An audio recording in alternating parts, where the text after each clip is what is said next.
The Relations Between the Ego and the Unconscious, by Carl Gustav Jung. Part 1. The Effects of the Unconscious upon Consciousness. Chapter 4. Negative Attempts to Free the Individuality from the Collective Psyche. A. Regressive Restoration of the Persona. A collapse of the conscious attitude is no small matter. It always feels like the end of the world, as though everything had tumbled back into original chaos. One feels delivered up, disoriented, like a rudderless ship that is abandoned to the moods of the elements. So at least it seems. In reality, however, one has fallen back upon the collective unconscious, which now takes over the leadership. We could multiply examples of cases where, at the critical moment, a saving thought, a vision, an inner voice, came with an irresistible power of conviction and gave life a new direction. Probably we could mention just as many cases where the collapse meant a catastrophe that destroyed life, for at such moments morbid ideas are also liable to take root, or ideals wither away, which is no less disastrous. In the one case, some psychic oddity develops, or a psychosis. In the other, a state of disorientation and demoralization. But once the unconscious contents break through into consciousness, filling it with their uncanny power of conviction, the question arises of how the individual will react. Will he be overpowered by these contents? Will he credulously accept them? Or will he reject them? I am disregarding the ideal reaction, namely critical understanding. The first case signifies paranoia or schizophrenia. The second may either become an eccentric with a taste for prophecy, or he may revert to an infantile attitude and be cut off from human society. The third signifies the regressive restoration of the persona. This formulation sounds very technical, and the reader may justifiably suppose that it has something to do with a complicated psychic reaction, such as can be observed in the course of analytical treatment. It would, however, be a mistake to think that cases of this kind make their appearance only in analytical treatment. The process can be observed just as well, and often better, in other situations of life, namely in all those careers where there has been some violent and destructive intervention of fate. Everyone presumably has suffered adverse turns of fortune, but mostly they are wounds that heal and leave no crippling mark. But here we are concerned with experiences that are destructive, that can smash a man completely, or at least cripple him for good. Let us take as an example a businessman who takes too great a risk and consequently becomes bankrupt. If he does not allow himself to be discouraged by this depressing experience, but, undismayed, keeps his former daring, perhaps with a little salutary caution added, his wound will be healed without permanent injury. But if, on the other hand, he goes to pieces, abjures all further risks, and laboriously tries to patch up his social reputation within the confines of a much more limited personality, doing inferior work with the mentality of a scared child in a post far below him, then, technically speaking, he will have restored his persona in a regressive way. He will, as a result of his fright, have slipped back to an earlier phase of his personality. He will have demeaned himself, pretending that he is as he was before the crucial experience, though utterly unable even to think of repeating such a risk. Formerly, perhaps he wanted more than he could accomplish. Now he does not even dare to attempt what he has it in him to do. Such experiences occur in every walk of life and in every possible form, hence in psychological treatment also. Here again it is a question of widening the personality, of taking a risk on one's circumstances or on one's nature. What the critical experience is in actual treatment can be seen from the case of our philosophy student. It is the transference. As I have already indicated, it is possible for the patient to slip over the reef of the transference unconsciously, in which case it does not become an experience and nothing fundamental happens. The doctor, for the sake of mere convenience, might well wish for such patients, but if they are intelligent, the patients soon discover the existence of this problem for themselves. If then the doctor, as in the above case, is exalted into the father-lover and consequently has a flood of demands let loose against him, he must perforce think out ways and means of parrying the onslaught without himself getting drawn into the maelstrom and without injury to the patient. A violent rupture of the transference may bring on a complete relapse or worse, so the problem must be handled with great tact and foresight. Another possibility is the pious hope that, in time, the nonsense will stop of its own accord. Certainly everything stops in time, but it may be an unconscionably long time, and the difficulties may be so unbearable for both sides that one might as well give up the idea of time as a healing factor at once. A far better instrument for combating the transference would seem to be offered by the Freudian theory of neurosis. The dependence of the patient is explained as an infantile sexual demand that takes the place of a rational application of sexuality. Similar advantages are offered by the Adlerian theory, which explains the transference as an infantile power aim and as a security measure. Both theories fit the neurotic mentality so neatly that every case of neurosis can be explained by both theories at once. This highly remarkable fact, which any unprejudiced observer is bound to corroborate, can only rest on the circumstance that Freud's infantile eroticism and Adler's power drive are one and the same thing, regardless of the clash of opinions between the two schools. It is simply a fragment of uncontrolled and at first uncontrollable primordial instinct that comes to light in the phenomenon of transference. The archaic fantasy forms that gradually reach the surface of consciousness are only a further proof of this. We can try both theories to make the patient see how infantile, impossible, and absurd his demands are, and perhaps in the end he will actually come to his senses again. My patient, however, was not the only one who did not do this. True enough, the doctor can always save his face with these theories and extricate himself from a painful situation more or less humanely. There are indeed patients with whom it is, or seems to be, unrewarding to go to greater lengths. But there are also cases where these procedures cause senseless psychic injury. In the case of my student, I dimly felt something of the sort, and I therefore abandoned my rationalistic attempts in order, with ill-concealed mistrust, to give nature a chance to correct what seemed to me to be her own foolishness.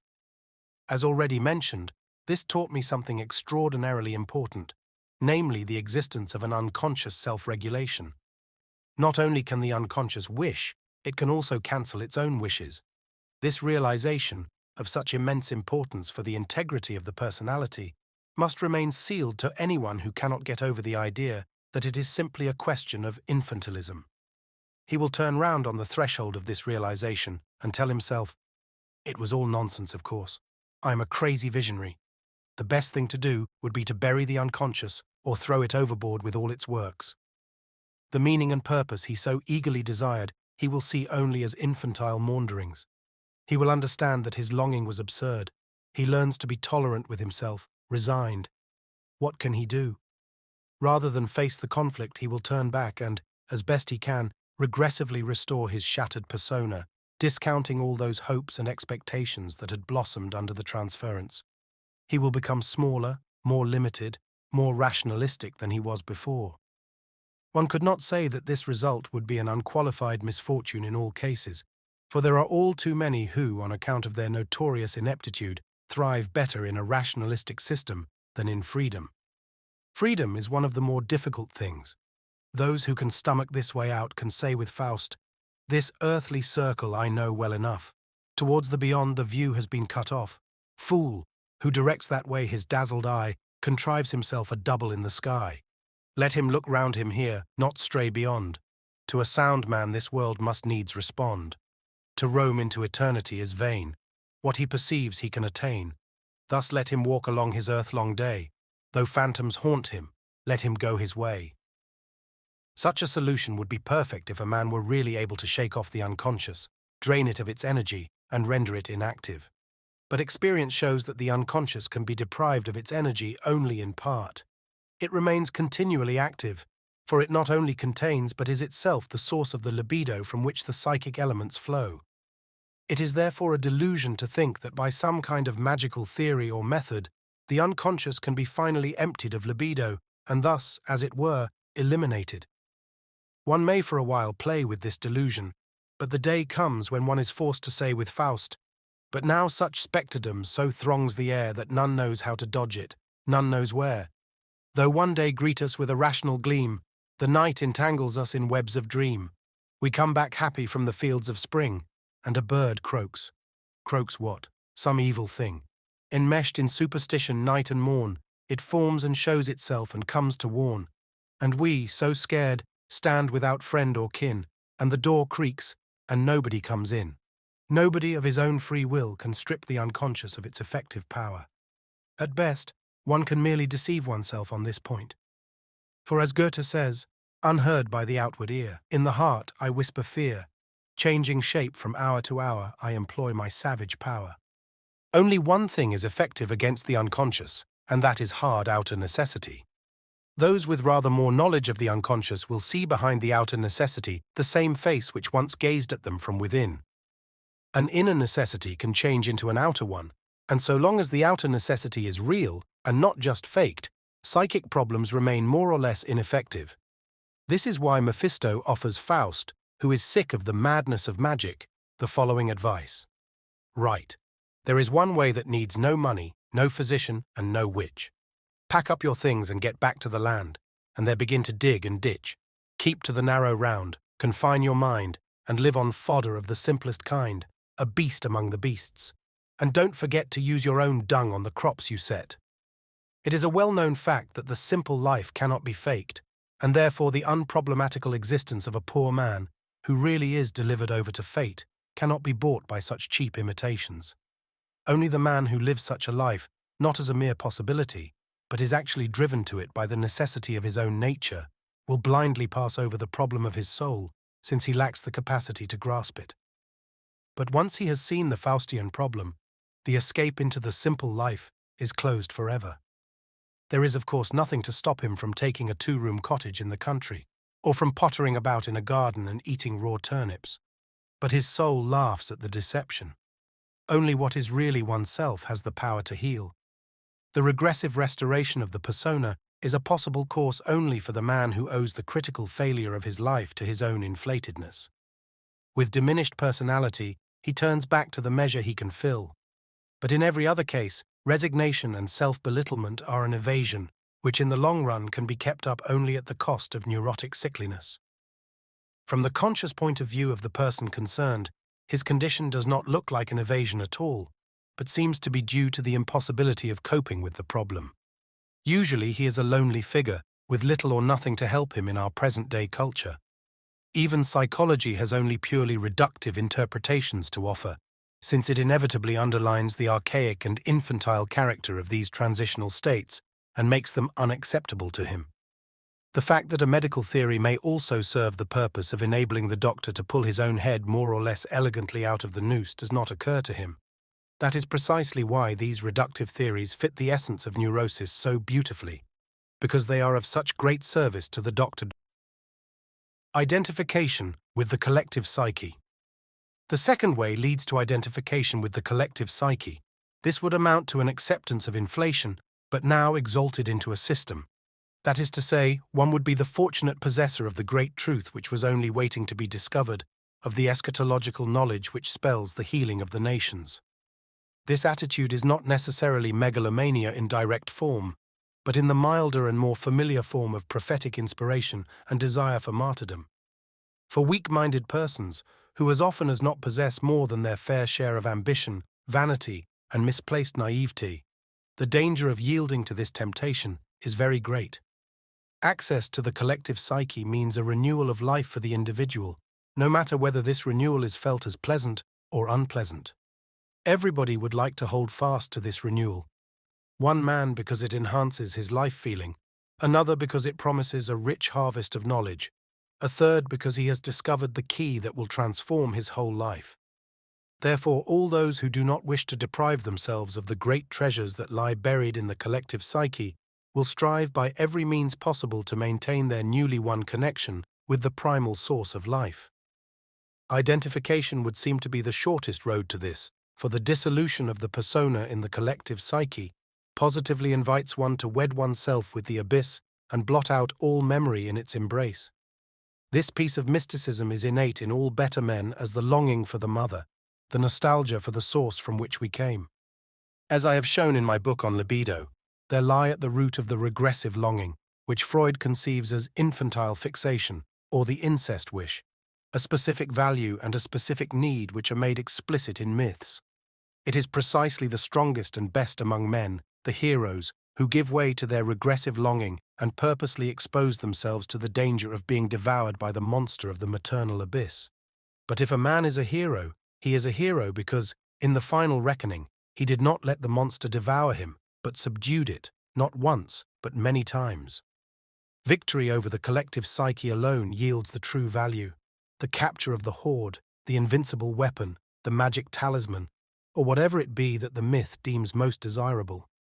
Anyone who identifies with the collective psyche, or, in mythological terms, lets himself be devoured by the monster and vanishes in it, attains the treasure that the dragon guards, but he does so in spite of himself and to his own greatest harm. Probably no one who was conscious of the absurdity of this identification would have the courage to make a principle of it. But the danger is that very many people lack the necessary humor, or else it fails them at this particular juncture. They are seized by a sort of pathos. Everything seems pregnant with meaning, and all effective self-criticism is checked. I would not deny in general the existence of genuine prophets, but in the name of caution, I would begin by doubting each individual case. For it is far too serious a matter for us lightly to accept a man as a genuine prophet. Every respectable prophet strives manfully against the unconscious pretensions of his role. When therefore a prophet appears at a moment's notice, we would be better advised to contemplate a possible psychic disequilibrium. But besides the possibility of becoming a prophet, there is another alluring joy, subtler and apparently more legitimate, the joy of becoming a prophet's disciple. This, for the vast majority of people, is an altogether ideal technique. Its advantages are the odium dignitatis, the superhuman responsibility of the prophet, turns into the so much sweeter otium indignitatis. The disciple is unworthy. Modestly, he sits at the master's feet and guards against having ideas of his own. Mental laziness becomes a virtue. One can at least bask in the sun of a semi-divine being.